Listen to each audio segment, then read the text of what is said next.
اعوذ باللہ من الشیطان الرجیم بسم اللہ الرحمن الرحیم۔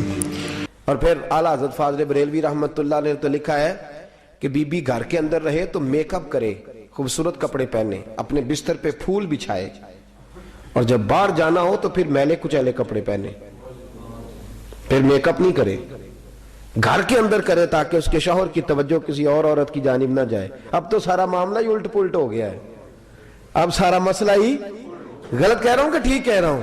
اب اللہ خیر فرمائے، گھر میں رہنا ہے تو میلے کچیلے کپڑوں کے ساتھ۔ بلکہ میں ایک دکان پہ تھا، ہمارے ایک بچے کی دکان ہے، تو میں وہاں کپڑے خریدنے گیا تو وہ ایک بی بی کپڑے خرید رہی ہے تو کہتی ہے ایتے ہو گئے نا گھر پان والے، انہوں جان والے بھی بکھاؤ۔ میں وہ کپڑے لے کے ٹور کی، میں کہا پتر یہ آن جان والے کیڑے ہوندے نے؟ انہوں نے کہا گھر والا سوٹ ہے 400 والا تے آن جان والا 4000 والا، تو کیسا عجیب فرق ہے۔ ویسے ہے یہ بات کہ نہیں؟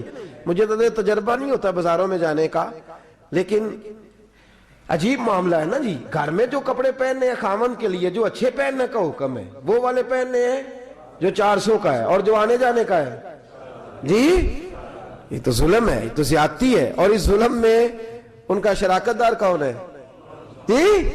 جنہیں گڈی دی فرنٹ سیٹ تے بایا ہے نال پیار کرا کے، جنہیں موٹر سائیکل دے پیچھے بایا، وہ مجرم ہے، اس کی ذمہ داری ہے، اس نے کیا ہے سارا کچھ۔ اور لباس حضرت آدم کو اللہ نے جنت میں ہی عطا فرما دیا تھا۔ لباس کہتے ہیں لپیٹنے والی چیز کو، لباس کہتے ہیں پہننے والی چیز کو۔ لباس کی 5 قسمیں شریعت نے بیان فرمائی ہیں۔ یہ ہماری ضرورت کے مسائل ہیں نا، ہم نے سیکھنے چاہیے جی۔ کتنی قسمیں ہیں لباس کی جی؟ اصل میں جو مسئلے والے مضمون ہوتے ہیں نا، جو سیکھنے والے مضمون ہوتے ہیں، ان میں ذرا سستی آتی ہے۔ تو سیکھنے والی بات ہے، اس کو آپ نے سیکھنا ہے۔ لباس کی کتنی اقسام میں نے عرض کی؟ ایک لباس ہے جو واجب ہے، ایک لباس ہے جو ضرورت ہے، ایک لباس ہے جو زینت ہے، ایک لباس ہے جو مکروہ ہے، ایک لباس ہے جو حرام ہے۔ کتنے ہو گئے جی؟ یہ آپ کے ضروریات دین کا مسئلہ ہے۔ ایک لباس واجب، ایک ضرورت، تیسرا زینت، چوتھا مکروہ، پانچواں حرام۔ ایک ضرورت کا لباس ہے، وہ لباس ایک واجب لباس ہے جو پہننا ضروری ہے، فرض ہے، جو نہیں پہنے گا وہ گناہگار ہوگا، اللہ قیامت کے دن اسے سزا دے گا۔ وہ کون سا لباس ہے؟ وہ ہے ستر ڈھانپنے والا، مرد کی ناف کے اوپر سے لے کر، یہ ناف جو ہوتی ہے، ناف کے اوپر سے لے کر گھٹنوں کے نیچے تک، یہ مرد کو دکھانا بھی حرام ہے۔ اتنا وجود چھپانا فرض ہے۔ جو یہ والا لباس نہیں پہنے گا اسے سزا ملے گی صبح قیامت۔ یہ وہ لباس ہے جس کو قرآن نے کہا کہ یواری سوآتکم، یہ فرض لباس، اس کو لازمی پہنا جائے گا، ناف کے اوپر سے لے کر گھٹنوں کے، یہ کسی کو اجازت نہیں، کوئی درویش ہو، کوئی صوفی ہو، کوئی ملنگ ہو، کوئی تلنگ ہو، کسی کو بھی یہ دکھانے کی اجازت ہے۔ آپ ناراض ہو جائیں گے شاید میری بات سے۔ دیکھیں اعلیٰ حضرت فاضل بریلوی رحمت اللہ علیہ سے کسی نے کہا حضور ایک بابا مجذوب ہے، کپڑے نہیں پہنتا۔ آپ فرمانے لگے وہ تو مجذوب ہے، تم تو مجذوب نہیں نا، تمہیں اسے دیکھنا نہیں چاہیے، تمہیں اسے دیکھنا نہیں چاہیے، تمہیں اس کو کپڑے پہنانے کی کوشش کرنی چاہیے، تمہیں اسے ہٹنا چاہیے۔ وہ تو مجذوب ہے، وہ تو عالم جذب میں ہے، اس کی تو غلطی نہیں۔ اب غلطی کس کی ہے جی؟ اب ہم نے تماشا بنایا ہوا ہے نا کہ ہم یہ سمجھتے نہیں کہ عالم جذب میں جو شخص ہے وہ تو ہوش کھو بیٹھا ہے۔ یا تو بھی ہوش کھو بیٹھنا، تو بھی دیکھ، تجھے بھی اجازت ہو گئی، لیکن تو باہوش ہو کے مدہوشوں جیسا کام کیوں کرتا ہے؟ تجھے یہ کام کرنے کی اجازت ہے۔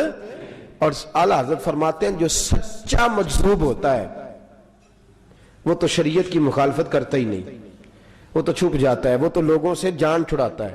اور جتنے بھی مجذوبوں کے بارے میں نے سنا ہے وہ جان ہی چھڑایا کرتے تھے، مجذوب لوگوں سے۔ بھئی ہم جب دنیا داری والے رہے نہیں تو ہم کیوں ہمیں اس کام میں ملوث کرتے ہو؟ ایک بات۔ اور دوسری بات جو بڑی قیمتی اور قابل توجہ اور قابل غور ہے،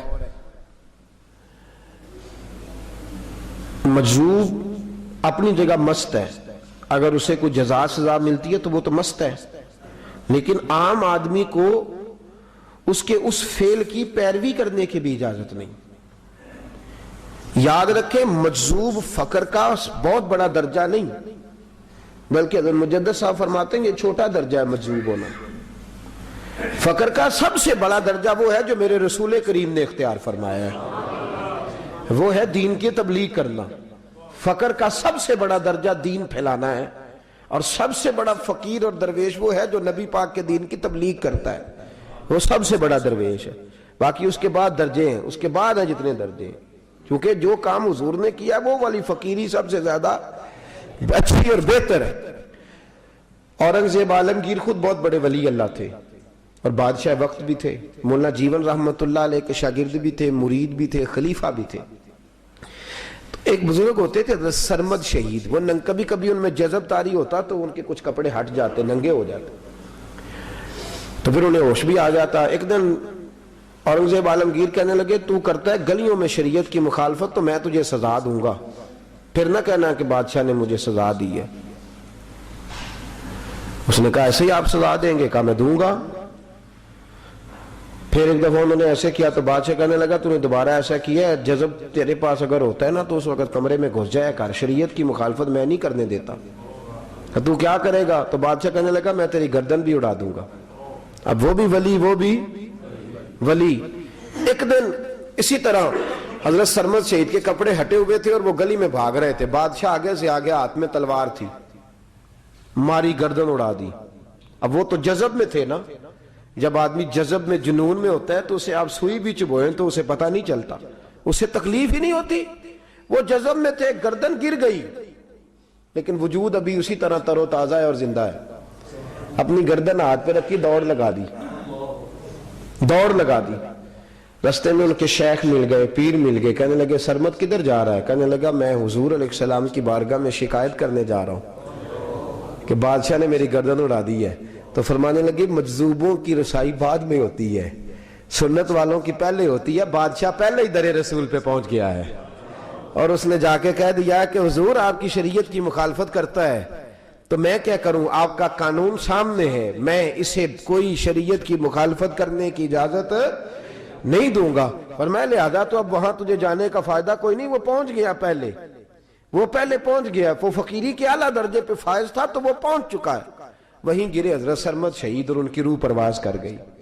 یاد رکھیں لباس شریعت نے حکم دیا ہے، کسی کو اجازت نہیں. عورت کو سوائے پیروں کے، ہاتھوں کے اور چہرے کے، وہ اپنے وجود کا باقی حصہ عورت کو بھی نہیں دکھا سکتی.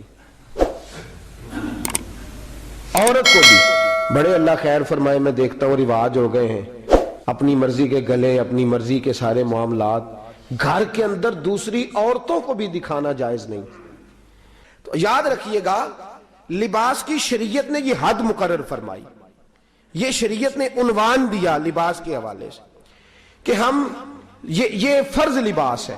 عورت کو بھی اجازت نہیں کہ وہ دوسری عورت کو اپنا وجود دکھائے، اور مرد کو اجازت نہیں کہ مرد کو بھی دکھا سکے. ناف کے اوپر سے لے کر گھٹنوں کے نیچے تک یہ چھپانا فرض ہے. یہ کون سا لباس ہو گیا جی؟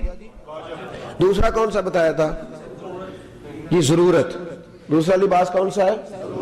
ضرورت سے مراد یہ ہے کہ گرمیوں والے موسم میں باریک کپڑے پہنے، اتنے باریک نہ ہو کہ جسم نظر آئے، لیکن گرمیوں میں گرمیوں والا لباس پہنے، اور سردیوں میں کوئی درویشی نہیں کہ بندہ باریک کپڑے پہن کے پھرتا ہے گرمیوں میں تو کہتا ہے میں درویش ہوں. شریعت کہتی ہے یہ ضرورت کا لباس ہے، اسے پہن.